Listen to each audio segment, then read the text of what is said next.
yashayotganlar ertaga naqi yoningda yo'q bo'ladi. Buguningni o'ylab yashaydigan odam bo'lmash kerak bu hayotda. Bugun sen ustingdan zar sochganlar ertaga qo'tog'ini qo'yib yuboradi, hech kimsan birov uchun. Oxiratingni o'ylab yashamasang bu hayotda bitta gandon odam bo'lasan, qolasan, bo'ldi, boshqa hech narsa yo'q. Ota-onam menga unaqa bermadi. Ahmedov, bu hayotda chiroyli yashang. Odamlar ko'rib sizni havas qilsa yashash. Hayotda chiroyli yashash kerak ekanda men ota-onam unaqa bermadi. Birovlar ota-onasi unaqa bermadi. Naxu kerak unaqa gap. Chiroyli yashang, o'zingiz yo'lingizda bo'ldi. Nima qilasiz birovni ota-onasini aybdor? Naxu, вот именно naxu kerak. Значит, yashang. Nimaga siz hozir siz ota-onangiz o'zingiz yo'lingizda yashayvering. Siz birovni shunaqa dumich qilasiz. Nega siz menga targ'ib qilyapsiz?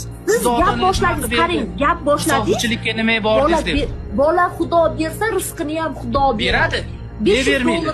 Bergani uchun o'sha qorinda paydo bo'lgansiz. $500 qanaqa qilib rizq bermoqchisiz bolaga? Ne bermaydimi? $500 yetmaydimi? Mana bu ko'z normallik bo'lsa, yetadi o'sha.